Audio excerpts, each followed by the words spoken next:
Eh, Buenos días o buenas tardes a todos, dependiendo a la hora en la que estén viendo esta presentación. Qué alegría poder comunicarme con ustedes por los distintos medios, ¿no? Este es uno de ellos. Esta es una clase que yo he preparado para ustedes. Como recordarán, en la clase de frutales hemos visto algunos temas. Primero vimos la parte de la importancia de la fruticultura, luego estuvimos viendo cómo se establecían los semilleros y los viveros, luego vimos el manejo productivo del cultivo del mango, y bueno, pues ahora nos toca el manejo productivo del cultivo de aguacate. Eh, este, este tema corresponde ya al segundo parcial. Este es el primer tema del segundo parcial. Entonces, espero que les guste la presentación que yo he preparado para ustedes.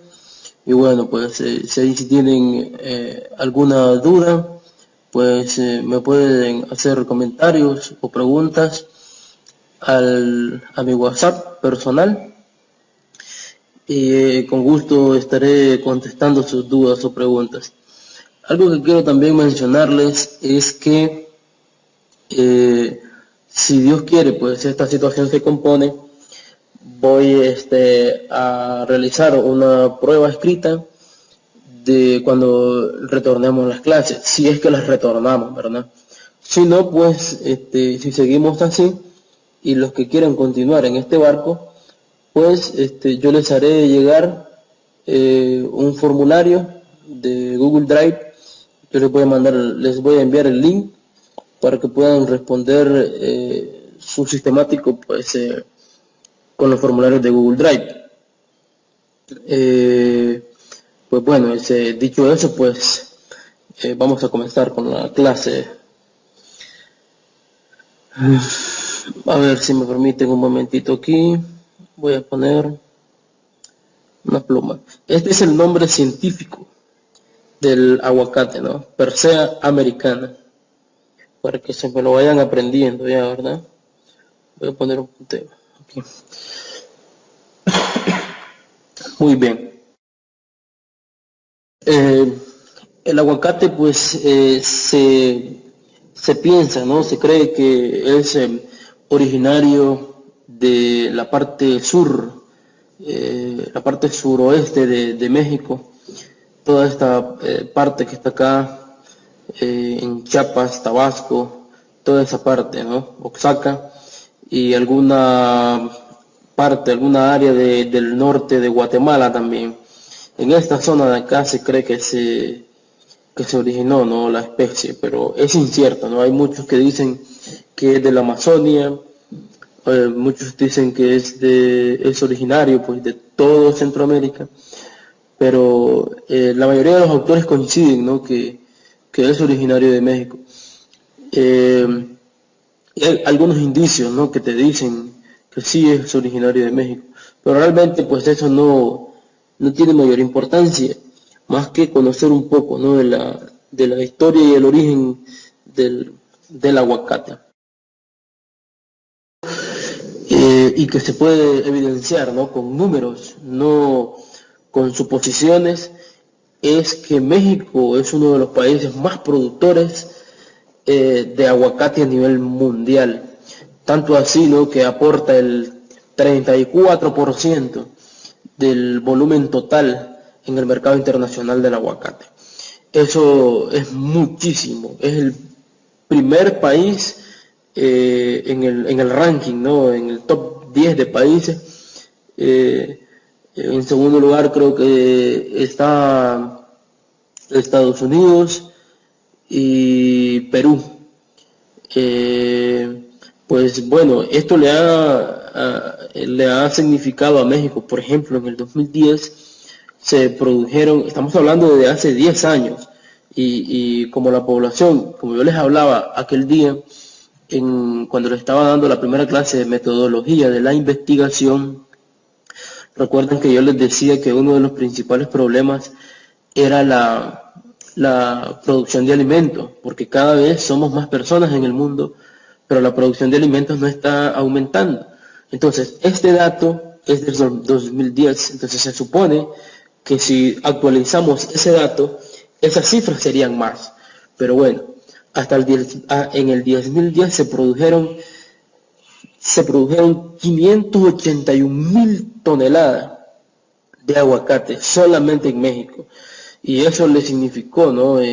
Hasta mayo del 2010, un ingreso de casi 300 millones de dólares al país. Entonces es algo, el aguacate en México es algo muy importante, ¿no? Es un cultivo muy importante. Es como, es como el tabaco para nosotros, es como la caña de azúcar para nosotros, es como el arroz y los frijoles para nosotros.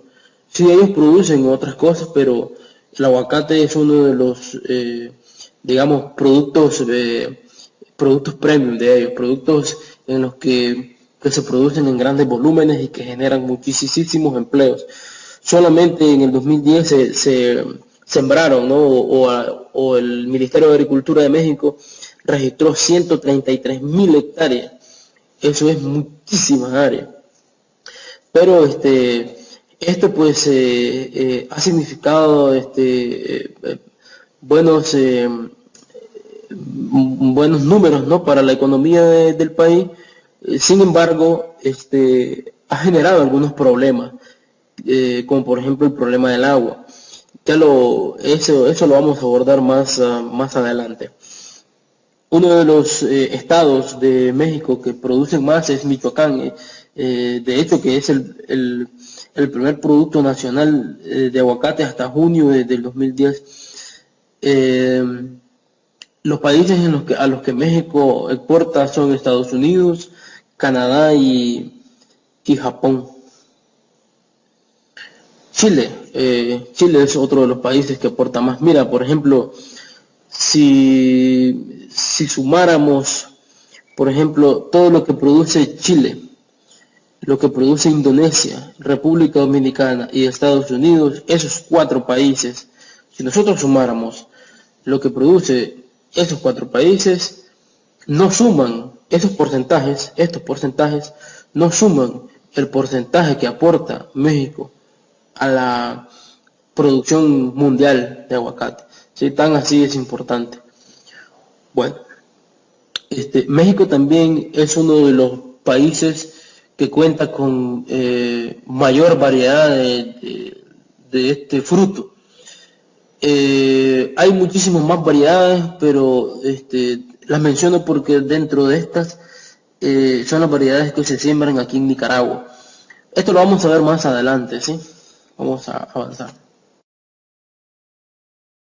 Pues bien, muchos dicen, de hecho las mujeres a veces como que me dan, no sé, como que me da un poco de risa porque realmente dicen las cosas y hacen las cosas. Bueno, no solamente las mujeres, sino que también hay unos hombres que también dicen y hacen cosas que no tienen sentido. O las dicen porque creen que no, las dicen porque no entienden y no saben el porqué de las cosas. Dicen, yo no como aguacate porque dicen que el aguacate tiene grasa. Pues bien, sí tiene grasa, pero déjenme decirles que son grasas monosaturadas. ¿Qué quiere decir que son grasas monosaturadas? Bueno, el cuerpo las puede digerir o, digamos, por así decirlo, descomponer con mucha mayor facilidad que una grasa polisaturada, como por ejemplo la grasa que tienen las carnes, especialmente las grasas de cerdo y de res. Entonces las grasas vegetales, de cierta manera, no es que, porque hay gente que se atreve a decir, son grasas buenas y grasas malas. No existe grasas buenas y grasas malas, chaval. Simplemente es eso, ¿no? Que su estructura molecular es diferente, es más simple y por ser un lípido, una grasa más simple, entonces el organismo pues lo puede asimilar de manera más fácil y al asimilarlo de manera más fácil, entonces esas calorías que vos estás consumiendo por medio de la grasa vegetal, pues se puede quemar con mucha mayor facilidad, ¿no? Entonces no tiende a acumularse en tu cuerpo, ¿sí? Entonces, por favor, entendamos un poquito las cosas primero antes de decir o opinar algo, si no lo entendemos. Uno de los usos, y las chavalas, las mujeres especialmente, no me dejarán mentir, uno de los usos más que se da más a nivel mundial del aguacate es que se usa en cosmética, para hacer aceites esenciales para la piel, para el pelo también, para hacer champús, para hacer algunos jabones, pero también para comer, ¿no? Como fruta fresca. Algunos países, por ejemplo, como desayuno, hacen como una tostada, ¿no? Es un pan integral o pan blanco tostado y encima en vez de ponerle, por ejemplo, una grasa animal, que en este caso sería mantequilla o queso que es proveniente de la leche de vaca, que tiene buena cantidad de calcio, fósforo y proteína, pero también tiene grasa, y esa grasa sí es de origen animal y que es un poco más difícil de descomponerla. Entonces, en vez de usar eso, usan aguacate, ¿no? Que es de origen vegetal y que el aceite es de origen vegetal y, como ya les explicaba, ¿no? Pues es más fácil de asimilar para nuestro cuerpo, ¿verdad? Es muy rica, ¿no? Un poquito de sal ahí, no es necesario ponerle nada más. También usan en ensaladas, aquí casi no se usan, pero sí tienden a usarlo en algunos otros países con ensalada, ¿no? Hay algunos que le agregan aceite de oliva más que para sabor, ¿no? Porque no aporta otra cosa. Como les decía, en cosméticos se usa bastante. Las mujeres usan como mascarilla, hacen una pasta ahí, lo machacan, hacen una pasta para ponerse en la cara antes de dormir, o no sé, cuando hagan el spa. No sé si eso se dará aquí, ahí me comentan las mujeres si lo hacen o no lo hacen. Mm, lo que pasa es que el aguacate no solamente tiene grasa, tiene un buen contenido de proteína y algunos minerales. Entonces eso le confiere ciertas características, ¿no? O ciertas bondades, por así decirlo. Te pone la piel muy fresca, muy, digamos, un poco fresca y lisa, ¿no? Que es lo que a las mujeres les gusta. Y no sé qué otra propiedad tiene, ¿verdad? Y las mujeres me corregirán. Algo muy nicaragüense que se consume es el guacamole, ¿no? Eso lleva cebolla, tomate, un poquito de sal, limón, creo que lleva huevo cocido y aguacate, obviamente, ¿no? Es el guacamole. El guacamole que nosotros hacemos acá es así entero. Hay algunos que lo hacen, como en México, de esta forma, y a eso le llaman guacamole. Pero bueno, en Nicaragua y hasta donde yo sé, pues le llamamos así. Si ustedes le llaman o lo preparan de otra forma, pues me gustaría saberlo. Algo que preparan los hondureños creo que son, ¿no? Las baleadas hondureñas. Estas baleadas llevan frijol, huevo y obviamente aguacate, ¿no? Es un platillo típico de Honduras, muy rico. Aquí se prepara también, ¿verdad? Las famosas baleadas hondureñas, allá por casi enfrente del Super La Segovia. Y imposible, ¿no? No podía faltar el desayuno nicaragüense. Creo que no hay ningún nicaragüense que no disfrute en ver esto. O sea, es decir, tener un desayuno así, es muy delicioso, ¿no? Esto forma parte de la idiosincrasia del buen nicaragüense. El clásico gallo pinto con su cuajadita o su crema, con una pequeña porción de aguacate, ¿no? Obviamente no todos los días, ¿verdad? Pero sí que es muy delicioso consumirlo de esta manera fresca, ¿no? Con una tortilla caliente, un cafecito, ¿para qué querés más? Y bueno, pues si tienen algunos, me imagino, si lo consumen de manera distinta o hacen algún platillo especial, pues supongo que va a tener mucho más uso, y en otros países también, y pues si, como les digo, me pueden comentar, pueden aclarar cualquier duda.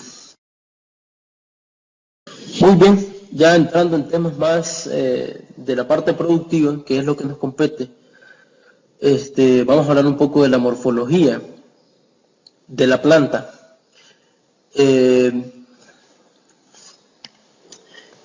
El aguacate tiene hojas que son el tipo de hoja que tiene es muy parecido al del mango.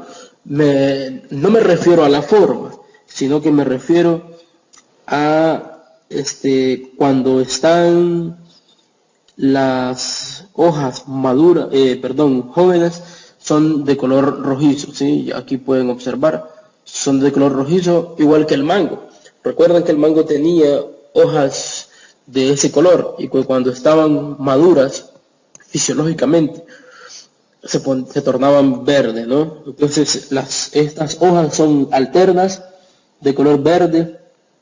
El nervio central está bien definido y es un nervio simple, ¿no? Es el nervio central de la hoja que está acá, ¿sí? Tienen un fruto carnoso, es considerado una drupa. Es una drupa dentro de la clasificación de los frutos carnosos, de color amarillo o verde o marrón, rojizo, ¿verdad? Es de forma ovoide o globular, ¿no? En forma de globo, o elíptica alargada. Hay algunas variedades que son redondas, ¿sí? No sé si han visto. Algunas variedades que son redondas en la que esta parte de acá no la tiene, sino que son totalmente redondos. Ahora más adelante vamos a ver las variedades, pero solamente para explicar. Y que esta carne de acá, y que la semilla es mucho más grande, ¿sí? Hay unos que dicen es casi todo semilla, no es poquita la carne que tiene. Hay algunas variedades que son así. El tallo pues es una corteza gris verdosa, con fisuras longitudinales, con abundancia de ramas delgadas y frágiles. Esto tiene la característica de que las ramas son delgadas. No todas, ¿verdad? En los árboles más jóvenes son delgadas, pero incluso cuando ya está más viejo, cuando las ramas son gruesas, no te puedes confiar en pararte en un árbol de aguacate porque son frágiles. Las ramas son como tostadas y se puede quebrar con mucha facilidad. La raíz es pivotante, con raíces secundarias superficiales que se encargan de absorber, ¿no?, agua y darle equilibrio o sostén a la planta. Esto determina la susceptibilidad del árbol al exceso de humedad. Este árbol pues sí demanda bastante agua en todo su ciclo, pero esta planta, demanda bastante agua en todo su ciclo fisiológico y a lo largo de toda su vida, pero también, digamos, es susceptible al encharcamiento, porque las raíces no son tan profundas, no son tan profundas como la del aguacate. Lo más que puede llegar a medir la raíz pues son 80 centímetros, un metro y medio, ¿sí? Hasta 1,5 metros pueden llegar a medir. Recuerden que estas raíces esta es la raíz pivotante, ¿no? La raíz del centro. Esto es lo que le da el sostén a la planta, esto es lo que le da que la planta se mantenga en un eje vertical y no se caiga para ningún lado, ¿no? Ni para un lado ni para el otro lado, que el viento no la bote, ¿verdad? Y también están las raíces secundarias, que estas raíces son las que buscan agua y obviamente nutrientes, ¿no? Como nitrógeno, como fósforo, como potasio, como calcio, magnesio, etcétera, ¿verdad? Un montón. La flor es una flor hermafrodita, simétrica, de color verde amarillento. Presenta dos tipos de floración que se clasifican en grupos florales, se clasifican en grupos florales tipo A y tipo B, es decir, tienen dos tipos de flores, las flores tipo A y tipo B. Esto es importante saberlo porque muchas veces nos preguntamos que por qué un árbol no da fruto.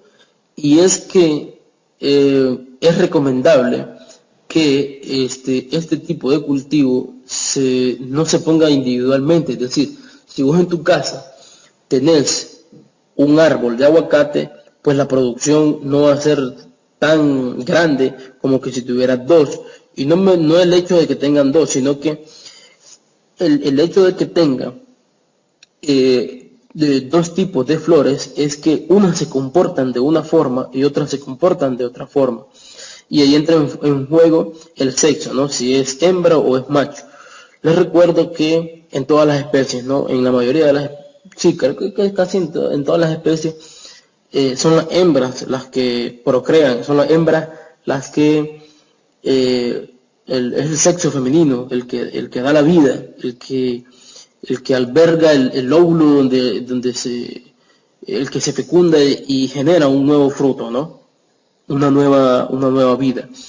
Entonces, si yo tengo un árbol y ese árbol tiene solamente flores machos o flores masculinas, obviamente no se van a producir muchos frutos. Entonces, es por eso que es recomendable que estos árboles se siembren, si los van a sembrar en los patios de sus casas, que los siembren en pares, es decir, más de uno o más de dos, para que hayan suficientes flores hembra y suficientes flores machos, ¿no? Obviamente tienen que haber más hembras que machos, porque una flor masculina puede polinizar a un montón de flores femeninas. Entonces, de eso depende. No sé si me explico. Ahí me preguntan si tienen alguna duda por el WhatsApp. Lo que trato de decir es que si yo tengo, por ejemplo, 1000 flores en un árbol, y si son mil frutos, ¿no? En teoría. Pero ¿qué pasa si de esas 1000 flores todas son masculinas? No van a producir nada. Los machos, los femeninos, no producimos nada. Producen, como les digo, las flores femeninas. Entonces, perdón. Entonces, lo que trato de decir es que yo tengo que tener varios árboles para que hayan suficientes flores femeninas para que me generen nuevos frutos y para que la producción sea bien, ¿verdad? A eso me refiero. Ahora voy a tratar de explicar algo para que les quede. La inflorescencia es en racimo, igual que el aguacate, es decir, es un conjunto de flores que son muchísimas, ¿no? Y que no todas logran cuajar. Aquí ven una foto ampliada. Estas son todas flores que todavía no se han abierto. Se le conocen como botones florales, ¿sí? En fisiología vegetal se le conoce de esa manera. Aquí hay dos flores abiertas. Es una flor de 5 pétalos. Y aquí pueden ver los estambres donde están el polen. Y aquí podemos ver a un amiguito que está haciendo su trabajo, ¿no? Un trabajo muy importante lo que hacen ellos. Porque vamos a borrar aquí, perdón. Voy a borrar esto para que no se... Ok, lo que hace estos amiguitos, como les recuerdo, ¿no? Esto lo miraban en la clase de ciencias y lo han visto en otras clases. Los insectos, no solamente las abejas, sí las abejas hacen el trabajo más grande, ¿no? El mayor porcentaje, digamos, de flores polinizadas es gracias a las abejas. Pero, por ejemplo, hay otras especies de plantas que son polinizadas por murciélagos, por ejemplo, o por otro tipo de abejas, ¿verdad? Depende del polen. Si el polen no le gusta a esa abeja, no se va a posar sobre esa flor. Les recuerdo, ¿verdad?, que acá está algo que se llama óvulo, ¿verdad? ¿sí? Aquí están los óvulos, que son los que se polinizan. Entonces, si esta flor es femenina, entonces el óvulo está receptivo. Si ustedes ven, aquí no entran en juego, están como caídos, ¿no? Los estambres. Entonces, aquí está receptivo, esto está abierto. Si ustedes ven, aquí está abierto, aquí está cerrado, ¿sí?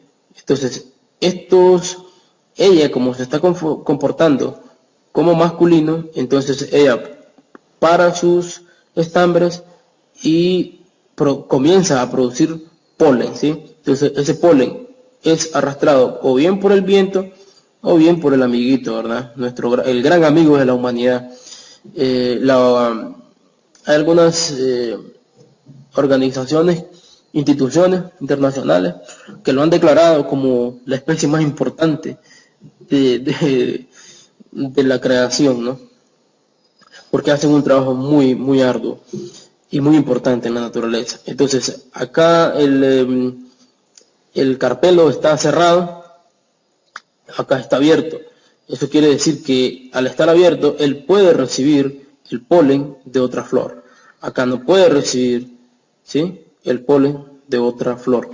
Esto es importante por lo que voy a explicar a continuación. Entonces, este polen es fértil, ¿sí? Entra acá, eso fecunda al óvulo, tal cual como sucede en los humanos, ¿no? Y aquí, una vez que ya es fecundado, todo esto se cae, esto lo bota la planta y solamente queda el pedúnculo, ¿sí? Y aquí se comienza a formar ya un nuevo fruto, ¿sí? Esto se cae también y entonces aquí comienza a formarse el nuevo fruto, ¿sí? Voy a cambiar de color para que, a ver, acá comienza a formarse el nuevo fruto. Eso sucede en todas las especies de plantas que producen frutos, ¿sí? Y muy similar también en las que no producen fruta, como por ejemplo la mazorca del maíz es muy parecido, la vaina del frijol muy parecido, pero bueno, es importante porque, como les decía, entender esto, por lo que voy a explicar a continuación. Espérenme aquí, solamente voy a borrar esto. A ver, muy bien. Importante porque, como les decía, anteriormente les decía que el aguacate tiene dos tipos de flor, ¿sí? Los flores tipo A y los flores tipo B. Es importante entender esto por lo siguiente. Voy a agarrar aquí una pluma de color rojo. Rojo pasión, rojo sangre. Muy bien, importante entender esto que yo acabo de explicar por este motivo. Como yo les decía que el aguacate tiene flores tipo A y tipo B, las flores de tipo A, el primer día, estamos hablando del primer día que se abre la flor, ¿verdad? El primer día que la flor se abre, que ya deja de ser un botón floral y que sale la flor, abre todas sus partes, el primer día por la mañana, se comporta como femenina, ¿sí? Entonces, las flores de tipo A siempre, el primer día, por la mañana, van a ser femeninas. Y por la tarde, ella va a estar cerrada. Es decir, se va a comportar, ya a partir de las 11, perdón, a partir de las 2, 3 de la tarde, esas flores se cierran y ya no pueden ser polinizadas. Eso es el día 1, ¿no? El día 2, estamos hablando de la misma flor, ¿verdad? De la flor tipo A.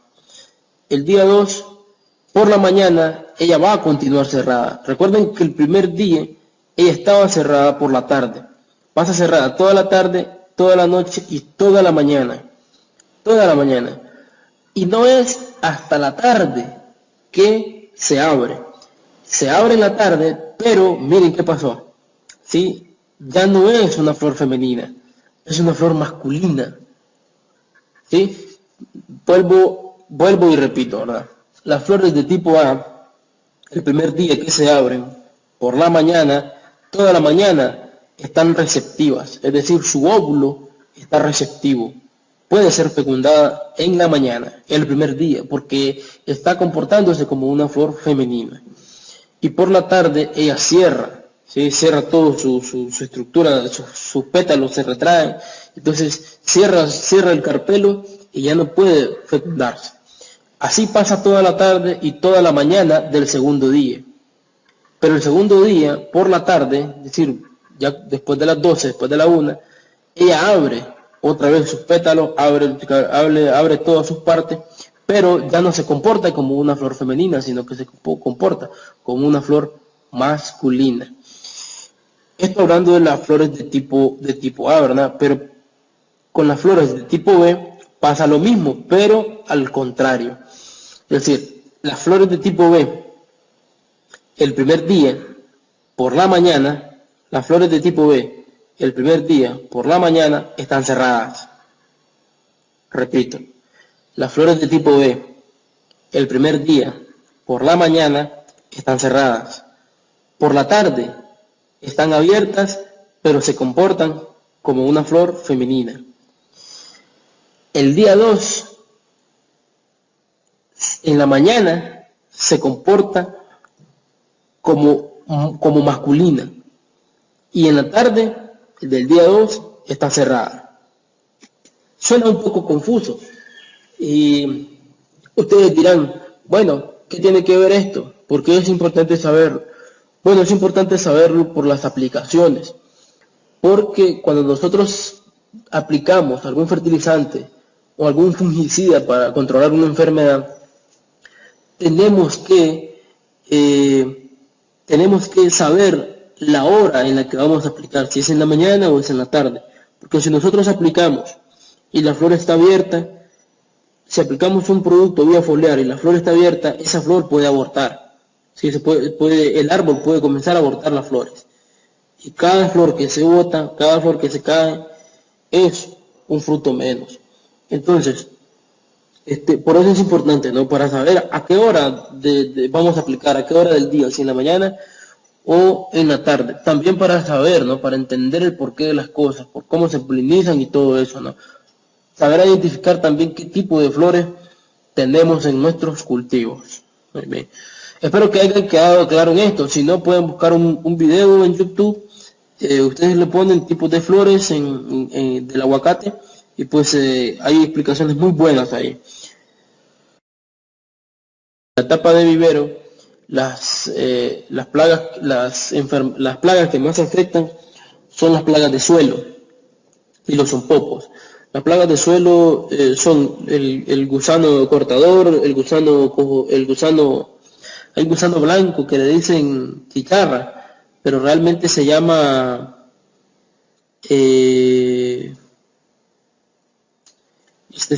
la gallina ciega. La gallina ciega, el gusano cuerudo y el gusano alambre. Y el gusano cortador. Bueno, el gusano cortador es el gusano cuerudo, es el mismo.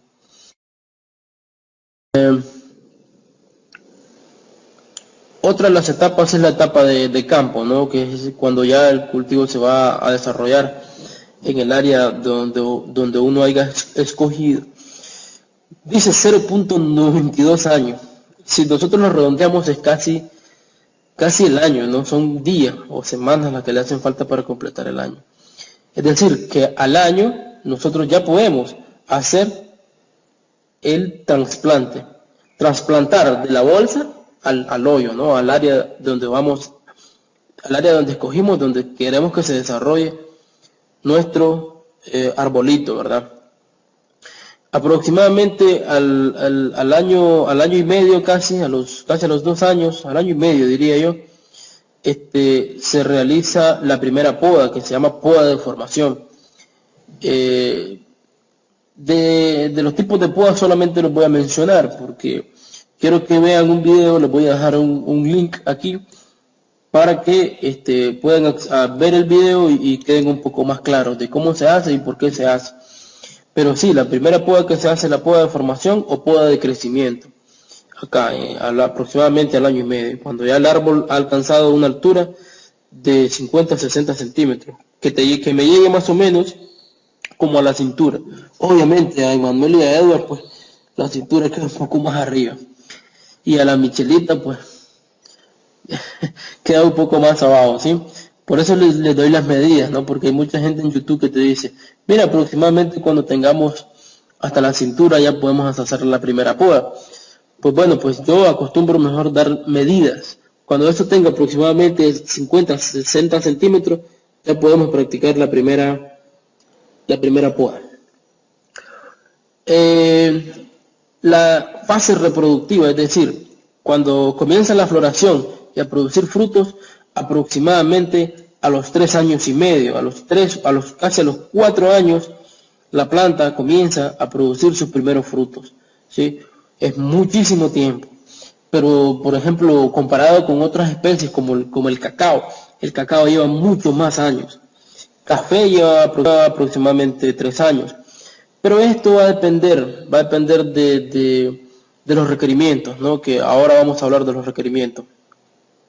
Depende de los requerimientos porque, como yo les decía, por ejemplo, la temperatura influye. Y ya les voy a recordar y a explicar por qué. Pero otra de las partes, no solamente los requerimientos climáticos influyen, sino también el tipo de cultivo que estemos trabajando. Si por ejemplo si ustedes recuerdan cuáles eran los objetivos del injerto, uno de los objetivos decía acortar o acelerar los ciclos reproductivos de la planta. Si yo estoy trabajando con un injerto, yo puedo comenzar a producir frutos a partir de los 3 años. Es decir, me estoy ahorrando un año. Y esa es una de las ventajas también del injerto, ¿verdad? De hacer un injerto. ¿Cuánto dura la fase reproductiva? Bueno, eso puede durar en producción con buen manejo hasta más de 10 años, casi 15 años, ¿no? Incluso hasta más. Eso va a depender de la fertilización, de las podas, del manejo que le des a tu cultivo. Aquí entra lo que yo les mencionaba. Estos son los requerimientos óptimos para la producción de aguacate. Temperaturas entre 17 y 30 grados son los óptimos para que el cultivo se desarrolle bien.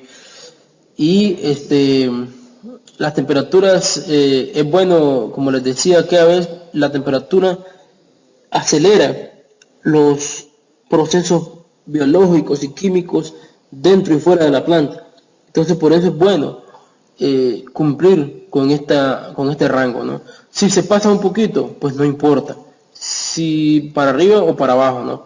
Pero por ejemplo, cuando son temperaturas muy heladas, de por ejemplo 10 grados centígrados, lo que pasa es que la planta puede abortar la flor. Igual pasa con las temperaturas altas, ¿no? Temperaturas por encima de 40 grados pueden también ocasionar problemas en el desarrollo normal el desarrollo normal de la planta. Oh, perito, las precipitaciones están entre 1200 a 2000 milímetros al año. Aquí en Estelí, por ejemplo, en la zona norte, nosotros estamos dentro del corredor seco. Pero el corredor seco se extiende desde el norte de Nicaragua, o la parte norte, centro de Nicaragua, hasta Honduras. Y los países, entonces, por ejemplo, aquí en Estelí hay años que nosotros solamente registramos 800 milímetros al año. Y si ustedes ven, necesita hasta 2000. ¿Sí? Entonces, si hay alguien aquí que se dedique a la producción de aguacate, pero hablamos de áreas extensas, por ejemplo, tener 5 o 10 manzanas de aguacate, o por ejemplo, 3 o 5 manzanas de aguacate, pues realmente que necesita aplicar riego. No puede sobrevivir solamente con lo que cae de la lluvia. No puede sobrevivir solamente con lo que cae de la lluvia porque sería insuficiente. ¿Insuficiente por qué? Porque, como les digo, Estelí solamente registra al año 800, a veces cuando mejor es 1000 milímetros al año. Y eso no es suficiente para cubrir esta demanda. Entonces, por ejemplo, este tipo de cultivo, si nosotros no queremos agarrar agua del manto acuífero y no queremos dejar sin agua a nuestros vecinos, pues aquí sería un cultivo insostenible, porque es un cultivo que demanda mucha agua. Aquí yo les dejo algunos links, por ejemplo, este primero, me gustaría que lo vieran, porque en México hay un problema muy serio con este cultivo, con respecto a la utilización del agua. También recuerdan que, les vuelvo a recordar, ¿no? En la clase de metodología que en la primera sesión de clase que yo estuve con ustedes, no solamente les mencioné el problema de la producción de alimentos, también les mencioné este problema, el problema del agua, hacer más eficiente el uso del agua. Es cierto, ya hay sistemas de riego establecidos, pero también no solamente son sistemas de riego, son, digamos, costumbres técnicas para que el suelo retenga más humedad y cómo buscarle una solución a eso, ¿no? Si yo logro, para un tips, ¿no? Para la clase de metodología, si yo logro que ya tengo un problema, ¿no? El problema ya está planteado, todo el mundo tiene problemas de agua, todo el mundo tiene problemas de agua. En Managua hay barrios en los que le tienen que llevar agua en pipas todos los días. Y aquí en Estelí ya se está dando también, ya se da. Esa es una realidad que nosotros tenemos. Y yo se los decía el primer día de la clase de metodología. El agua es un problema muy serio. Entonces, la agricultura genera muchos problemas. ¿Por qué? Porque el agua que podríamos estar utilizando para cocinar, para bañarnos y para tomar, la estamos usando para agregarla al suelo para que los cultivos crezcan. Pero es necesario hacerlo. Pero entonces es un problema. No hay agua suficiente y a veces las grandes compañías, las grandes empresas, como los tabacaleros, como los arroceros, como los que cultivan caña, y en el caso de Nicaragua, y en otros países, como en el caso de México y Perú y Chile, que cultivan bastante aguacate, tienen problemas con el agua también, porque son cultivos altamente demandantes en agua y las precipitaciones a nivel mundial ya no son las mismas. Entonces, está el problema planteado, ¿no? ¿Cómo hacer más eficiente el uso del agua? Entonces, yo no voy a quebrarme la cabeza haciendo un sistema de riego más eficiente, porque ya están los sistemas de riego eficientes. Creo firmemente que ya no se puede mejorar el sistema de riego por goteo. El sistema de riego por goteo es uno de los más eficientes, ¿sí? Desarrollado en Israel. Entonces, ¿qué puedo hacer entonces? Bueno, entonces yo puedo también decir, mira, este tipo de suelo no retienen mucha agua, como por ejemplo los suelos arenosos, los suelos francos. Voy a buscar una manera, ¿qué le puedo agregar al suelo yo para que retenga más agua? ¿Sí? Y ahí está mi planteamiento del problema. ¿Qué le puedo yo agregar al suelo para que retenga más agua por más tiempo? Entonces, si yo logro que el suelo retenga más agua por más tiempo, voy a lograr aplicar menos agua. Entonces, de esa manera estoy solucionando un problema, ¿no? Por poner un ejemplo, ¿verdad? Pero bueno, ya me distraje mucho en eso. La humedad relativa del ambiente debe estar entre el 70 y el 80%. Este también, antes de que se me olvide, les recomiendo. Si los quieren ver todos, sería magnífico, sería bueno. Pero si no tienen tiempo suficiente, bueno, solamente dura 20 minutos. Pero también les súper recomiendo este que está acá. Este es muy bueno y sé que les va a encantar. Este que está acá, les va a gustar muchísimo. Es de Jairo Restrepo. Pero sería bueno que los miren los tres. Los suelos que prefiere el cultivo de aguacate son los suelos franco y franco arcilloso. El pH óptimo está entre 5.5 y 6.5. Es importante que el suelo tenga este pH. Quizás cuando regresen podamos hacer una práctica de cómo medir el pH en el suelo. Lo miraron con quinto año, pero yo lo quiero hacer de nuevo y explicarlo yo, porque no sé cómo salió esa práctica. Es importante que se mantengan estos rangos de pH porque esto favorece, es decir, que el suelo tenga este rango favorece la absorción de algunos nutrientes, ¿sí? El aguacate no es un cultivo que se suele sembrar en terrenos con pendiente. Realmente desconozco por qué, me imagino que debe ser porque no tiene un sistema radicular muy profundo o porque dificulta las actividades, dificulta las labores. Por eso solamente se suele sembrar en terrenos planos. La pendiente no debe ser mayor al 30%, es decir, debe ser menor al 30% de pendiente. Como ven en la imagen, por ejemplo, esta es una imagen de un productor en México, son terrenos planos, ¿sí? No tiene mucha pendiente.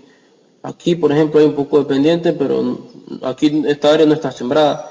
Entonces aquí es totalmente plano, ¿no? Y hablando de los marcos de plantación, esto se maneja, las distancias de siembra y los marcos de plantación son iguales que el mango. Se maneja el sistema de plantación, el marco de plantación en cuadro. Esto puede ser 7 por 7, igualitos que que los del mango, ¿sí? 7 por 7, 8 por 8, 7 por 8, ¿sí? Recordando que son 7 metros entre surco y 7 metros entre planta, ¿verdad? Eso es igual igual que el mango.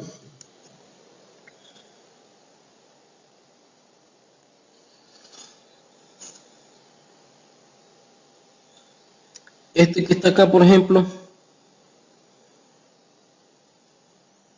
también se puede, eso no quiere decir que también no se pueda sembrar en el otro sistema, que es el sistema de tres bolillos, ¿verdad? Por ejemplo, los surcos aquí van, ¿verdad? Van los surcos aquí. A ver si puedo.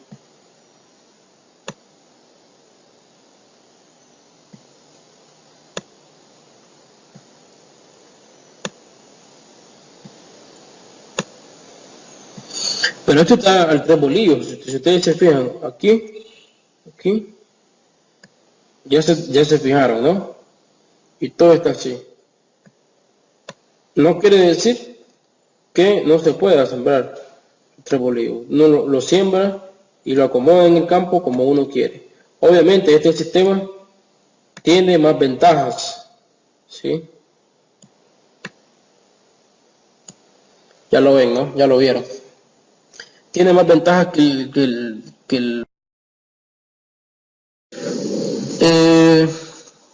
pues bien, como les recordaba, como ya les hablaba, ¿no?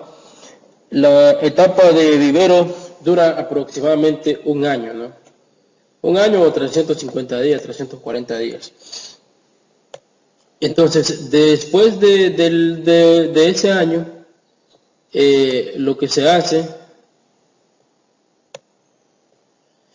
es el trasplante, ¿no? Eso se quita completamente la bolsa, como se observa en la imagen, apoyada con un cuchillo.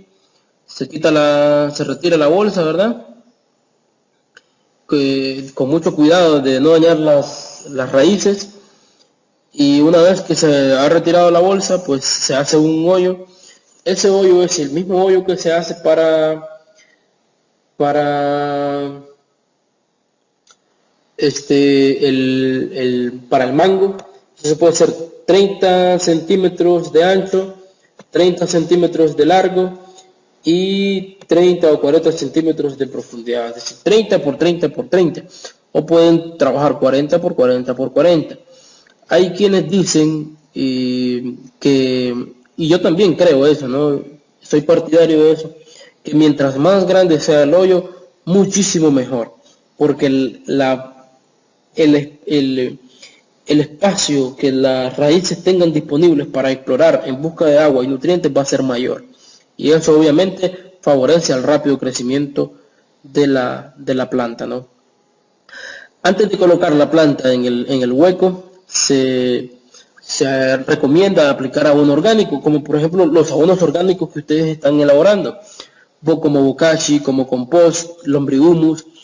Se suele aplicar entre 3 hasta 5 libras por planta. Eso se aplica al fondo del hoyo. Si se hace el hoyo, se hace el hueco, se aplican las 3 o 5 libras de fertilizante, de abono orgánico, y después se pone la planta y después se tapa con tierra.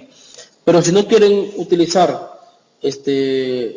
abonos orgánicos, También pueden usar fertilizantes, ¿no? Uno de los fertilizantes más usados es el 12-30-10 y el 12-30-10 y el 18, a ver si puedo, se me hace difícil escribir con esta cosa. Necesito un lápiz. 18-46-0. Muy bien. Son fertilizantes químicos y tienen, recordándoles, ¿no?, que los sacos de fertilizantes siempre traen esa fórmula, traen esos números. Esos números hacen referencia al porcentaje de nutrientes que tienen, especial y principalmente los 3 nutrientes principales que absorbe la planta, que son nitrógeno, fósforo y potasio. Entonces, siempre en los sacos, cuando ustedes miden esta fórmula, este primer dato que está acá hace referencia al nitrógeno, esto hace referencia al fósforo y esto hace referencia al potasio. Igual aquí, ¿no? Aquí es nitrógeno, que fósforo. Estos son los elementos de la tabla periódica: nitrógeno, fósforo y potasio. Entonces, si ustedes ven, estos dos fertilizantes tienen algo en común. Voy a cambiar de color aquí para que vean. Tienen algo en común, ¿no? El número más grande está en el centro, que corresponde al porcentaje de fósforo que tiene la fórmula.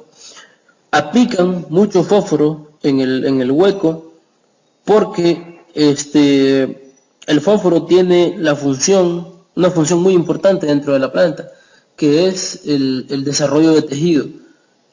Y cuando digo desarrollo de tejido, también incluye el desarrollo de las raíces.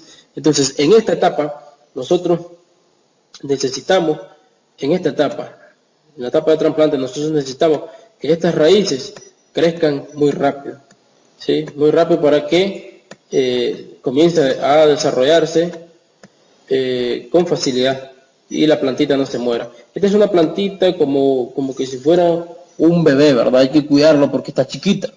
Entonces, por eso necesitamos que las raíces crezcan rápido. Como cuando un niño, nosotros necesitamos que el niño aprenda a caminar rápido, aprenda a comer rápido, aprenda a valerse por sí mismo para que pues crezca fuerte y sano, ¿verdad? Eso. Y por último, pues después que aplicas el fertilizante, bueno, de esto se aplican 2 onzas, ¿verdad? Si es fertilizante, 2 onzas. Si es abono orgánico, 5 libras. Es más, ¿verdad? Porque la concentración de nutrientes en los abonos orgánicos es menor. Por eso es que hay un debate, ¿no? ¿Qué es mejor, los abonos orgánicos o los abonos químicos? Pues ese debate, pues me gustaría tenerlo con ustedes, personalmente, ¿no? Cuando estemos en la clase. Me gustaría armar 2 grupos y armar un debate, ¿no? ¿Qué es mejor, lo orgánico con lo químico? O armar una actividad un día, ¿no? Formar un grupo de 4º año y contra todos los de 5º, ¿no? A 5º darle el grupo de químicos, y a ustedes darles el grupo de orgánicos o separado. Y armar el debate, ¿no? Y que cada quien, como la Liga del Saber, y armar un debate, ¿no? Que cada quien exponga sus opiniones, obviamente justificadas, obviamente bien fundamentadas, darles un tiempo que se preparen muy bien y estar yo como moderador y invitar a la profesora Yosara, al profesor Ronald y al profesor Iván y al profesor Jorge. Sería una actividad muy buena. Bueno, ya por último eso se tapa, se ubica la planta en el hoyo, en el hueco. El fertilizante, como les decía, se aplica en esta zona de acá, o el abono orgánico. El fertilizante o el abono orgánico se aplica acá. Luego se pone la planta y esto se tapa con tierra, ¿verdad? Y pues bueno, o sea, no queda nada más que esperar que eso crezca, agregando cada cierto tiempo. Las podas solamente las voy a mencionar porque, como ya les dije, quiero que vean el video. Ahí les voy a dejar el link. Está la poda de formación o crecimiento, la poda de sanidad, que es para eliminar ramas enfermas, ramas quebradas, y la poda de rejuvenecimiento, que es para árboles viejos que ya son poco productivos, que con el pasar del año ya se han desgastado, ya se cumplió su vida útil, entonces es necesario renovarlos. Entonces, para no sacar todo el árbol y poner una planta nueva, entonces solamente se hace un corte, dejando un tronco de aproximadamente 1 metro con 20 centímetros o 1,2 metros, y eso, al cabo de 3, 4 meses, eso comienza a generar nuevas yemas, nuevos brotes, que comienzan a generar una nueva planta, ¿verdad? Y eso nos ahorra muchísimo tiempo, ¿no? Muy bien. Aquí está el link abajo. Si quieren ver el video en YouTube, si tienen tiempo, son 10, 15 minutos. No les va a tomar mucho tiempo. Sí, es bueno que lo vean. Ahora sí, las variedades, estas son algunas variedades, no son todas. Por ejemplo, las variedades que se siembran más en Nicaragua. Una de las variedades que se siembra bastante en México y en el mundo, y también en Nicaragua, es el Hass. El Hass es muy producido en el mundo. Pero Nicaragua también produce lula, produce rid y produce oro negro. Es uno que no es verde, es como un rojo negro, que casi es negro, ¿no? Este es redondo, ¿sí? Es muy conocido también. Les estoy encerrando solo los que se producen en Nicaragua, ¿sí? Solo los que se producen en Nicaragua. El Russell y el Fuerte también se producen en Nicaragua. Este que está acá, el Russell, es un aguacate, es mi preferido. Es mi aguacate favorito. Le conocen aquí los estelianos y los nicaragüenses, les conocen, algunos, ¿verdad? No todos, como aguacate mantequilla. Es un aguacate, cuando está maduro, muy cremoso. Perdón. La piel es muy fina, es muy delgadita. Ese es un aguacate alargadito, de color verde brillante en la piel, es amarillito por dentro, amarillito, parece yema de huevo. Y es un aguacate muy delicioso porque el sabor que tiene no es insípido como los aguacates grandes, como por ejemplo como el Simón. El Simón es uno de los aguacates, el Simón y el Coquete son los aguacates más grandes, esos aguacatotes que venden ahí por el Palí del centro, o que los que venden en el mercado. Este tipo de aguacate, perdón, voy a poner aquí este tipo de aguacates son los más grandes, pero son grandes, pero a veces salen insípidos. Entonces, estos no son tan grandes, pero por ejemplo que yo les estaba hablando, que me gusta mucho, la pulpa, la carne, es muy, tiene un sabor muy fuerte al sabor característico del aguacate. La consistencia es muy cremosa, es muy delicioso para comer con tortilla, y bueno, se los súper recomiendo. Esos que están encerrados son los aguacates que se cultivan y se siembran aquí en Nicaragua. Pues bueno, habrá otros, pero yo los desconozco, pero en los que yo tengo conocimiento son esos que están allí. Y bueno, pues estas son variedades criollas, pero a partir de eso, pues con los injertos se han extendido, no solo en Nicaragua, en el mundo, un montón de variedades, ¿no? Que se han extendido. Hay muchísimos más, hay un montón, a lo largo del mundo hay un montón de variedades que se han extendido gracias a los injertos.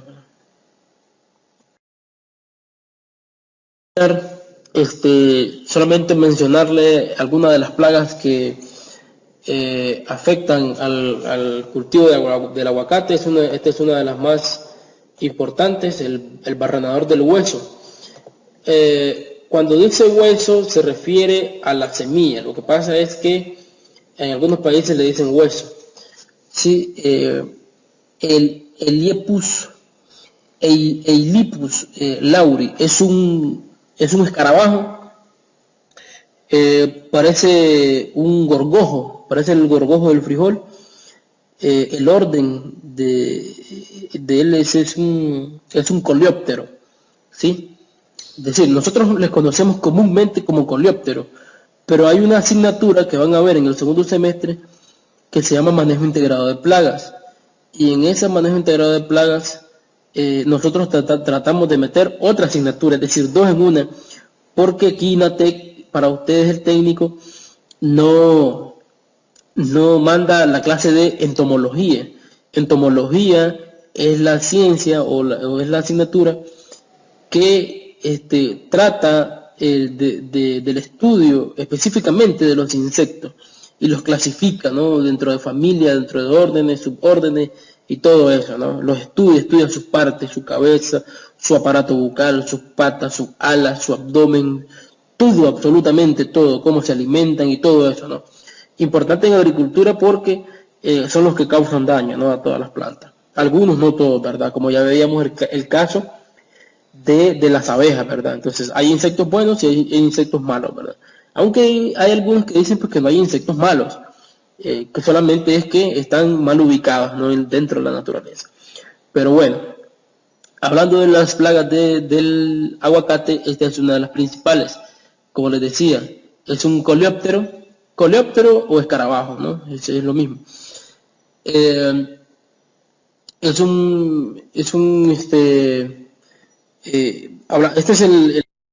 es el macho, ¿verdad? Perdón, este es el adulto. Este es el insecto adulto. Pero el que causa daño es la larva. Ahí la pueden observar. El que causa daño es la larva, ¿sí?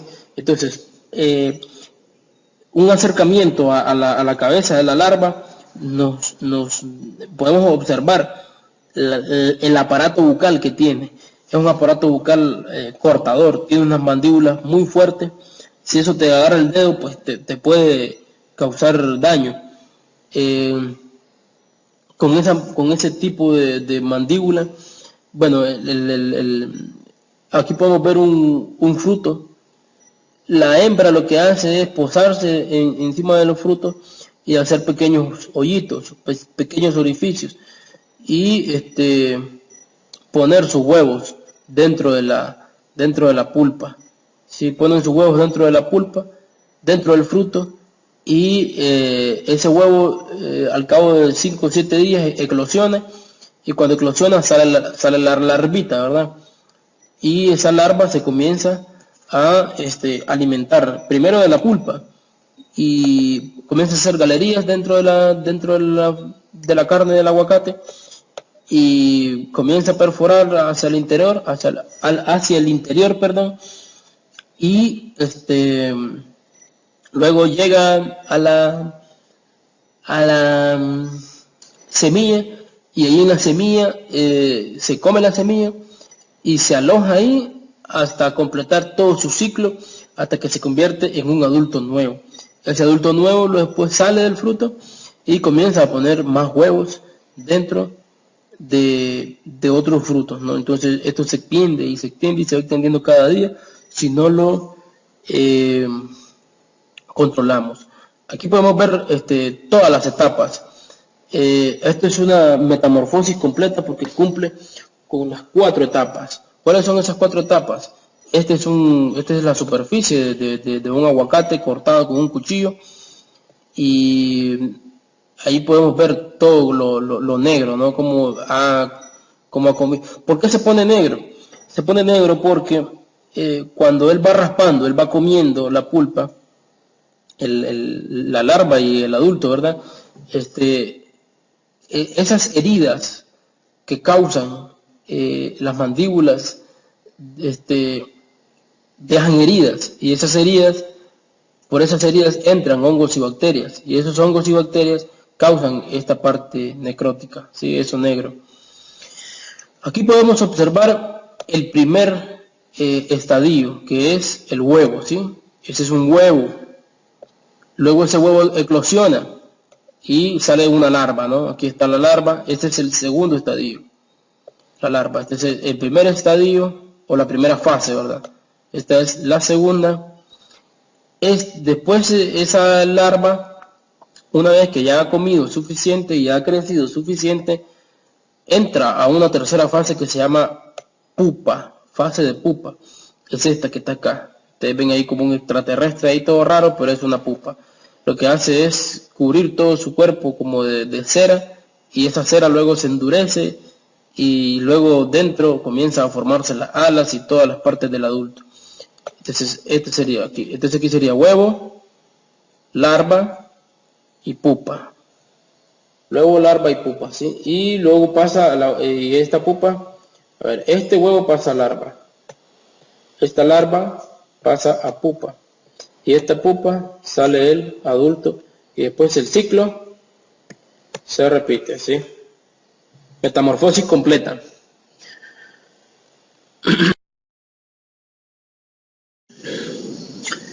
Este es otro, causan daños similares, el barrenador de las yemas y de la semilla, Stenoma catenífer, causa un daño muy parecido, es una larvita color café rojizo, aquí es esta misma larva que está acá. Aquí se ve de un tono diferente que este que está acá. Se ve de un tono, porque ustedes me podrán decir, pero no es la misma. Sí es la misma. Lo que pasa es que acá se ve blanca porque esta imagen, todas las imágenes que tienen fondo blanco, es decir, la imagen E, la F, G, H, I, todas esas imágenes son tomadas con un estereoscopio. Con un estereoscopio. El estereoscopio te pone una referencia de la medida, ¿no? Para ver cuánto puede medir el cuerpo del insecto. Entonces, estas imágenes que ustedes, a ver, voy a poner el puntero, estas imágenes y estas de tres que están abajo, estas dos y estas tres, perdón, esas imágenes son tomadas con un estereoscopio.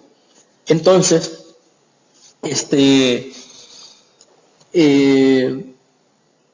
por eso se ve, ¿no? Con la iluminación, con la luz del estereoscopio, el cuerpo del insecto se ve translúcido, no se ve con color. Por eso es que no tiene el mismo color. Acá esta foto, por ejemplo, es tomada con una cámara, no sé si de un celular o una cámara. Pero por eso es la diferencia. Pero por ejemplo, si ustedes ven que es tomada con una cámara y lo comparan con que también es tomada con una cámara y no con un estereoscopio, sí son la misma, ¿no? Igual que acá también. Igual que acá, ¿sí? Muy bien. Entonces, esto hace el mismo daño, ¿no? Se come la pulpa y también daña la semilla, ¿no? Si hablamos de tamaño, esta es una como mariposita. Tiene hábitos nocturnos, solo en la noche sale a poner sus huevos. Si nosotros miramos, por ejemplo, casi la mitad del cuerpo mide 5 milímetros. Les recuerdo, ¿no? 1 centímetro en su regla, si tienen una regla ahí, para que se den una idea, 1 centímetro en su regla tiene 10 milímetros, ¿sí? 10 milímetros tiene apenas. Y la mitad del cuerpo, casi la mitad del cuerpo, si nosotros duplicásemos esto, a ver, si nosotros duplicásemos este tamaño, casi cubriríamos la mayor parte del cuerpo del insecto, ¿verdad? Teníamos 5 y 5, 10 milímetros. 10 milímetros apenas es 1 centímetro. Si ustedes buscan 1 centímetro en su regla, se darán cuenta del tamaño, de la magnitud del tamaño que tiene esta mariposita, que solamente vuela de noche. 1 centímetro, ¿no? Es muy chiquito. El otro gusano que también afecta, no afecta al fruto, afecta a las hojas, el gusano telarañero. Se alimenta de las hojas, pero el mayor problema no es que se alimente de las hojas, el mayor problema es que genera una como telaraña, es como seda, una telaraña, esos hilos blancos que ustedes ven ahí, y esa telaraña afecta la capacidad fotosintética de la planta, porque la planta necesita hacer fotosíntesis para crecer, y si las hojas si las hojas están tapadas con esta seda, el proceso de fotosíntesis no se lleva correctamente. Con las hormigas, por ejemplo, las hormigas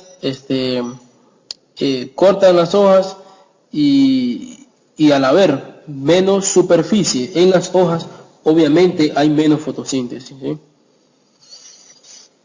Ahí pueden ver, ¿no? Como primero hacen un corte, como que si fuera con una tijera, ¿no?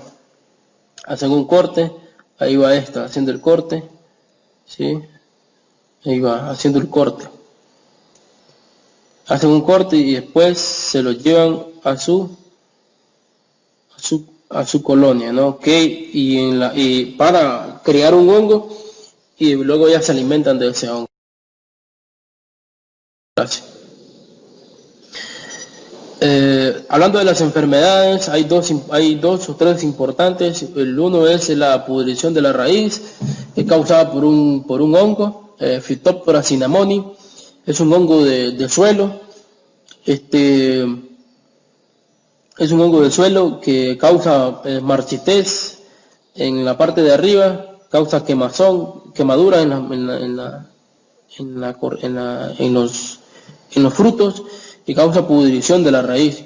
Causa estos síntomas también, son manchas de color café rojizo en el tallo y en vez de las hojas. Este es el hongo que se encuentra en el suelo. Este es una espora, ¿sí? Es como una semilla del hongo. Y a través de esa semilla, cuando se dan las condiciones adecuadas, germina y comienza a formar hifas, comienza a esporular, ¿no? Así como se ve aquí en esta imagen. Me gustaría traerlos al laboratorio cuando regresen, Dios quiera sea pronto, para que podamos ver y observar algunos hongos de suelo y quizás podamos observar uno de estos. Cuando se está cultivando el hongo en el laboratorio, crea un micelio blanco, como un polvillo blanco, ¿no? Como moho blanco de este tipo. ¿Sí? Otro hongo de suelo, Dotiorella gregaria. Esto causa pudrición tanto en el fruto como en las ramas y en el tronco, ¿no? Esto ocurre cuando hay lesiones, cuando quizás le pegan algún machetazo al árbol y queda herido, entonces por esa herida entra, o quizás el viento quebró una rama y causó una herida y los hongos y las bacterias entran por esas heridas y causan este tipo de síntomas. Este es el hongo. Este no causa esporulación, es parecido a las levaduras, no causan, no producen hifas.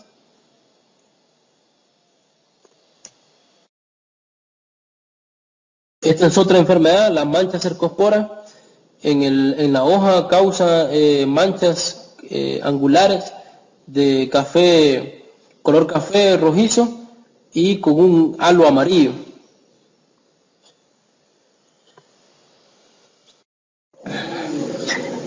Cuando yo digo que en el fruto causa estas lesiones, pero ese es solamente el inicio, pero si eso no se controla, puede ser más severo, ¿no? Obviamente eso solamente afecta a la cáscara, pero puede llegar a afectar la pulpa adentro. Y esto, por ejemplo, nadie lo compra.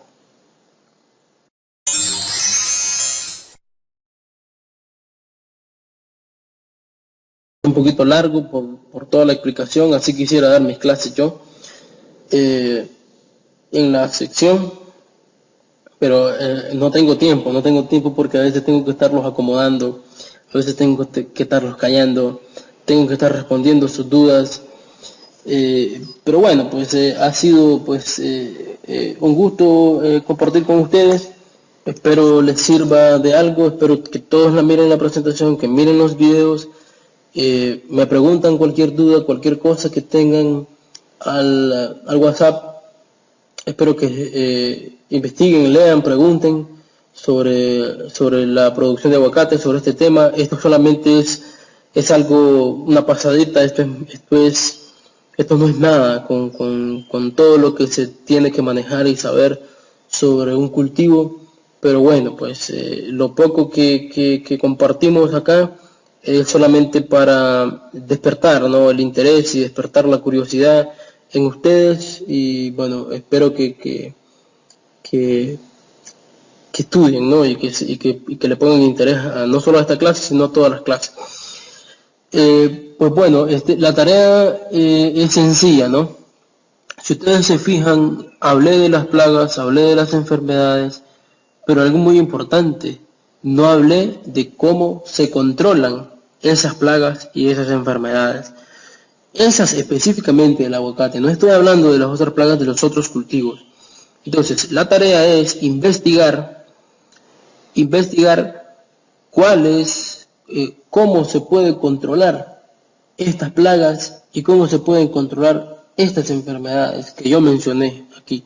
Solo las que yo mencioné, no me pongan nada más. Eso lo escriben en su cuaderno, me lo mandan y me lo mandan al WhatsApp para yo revisarlo. Me lo mandan todos al WhatsApp.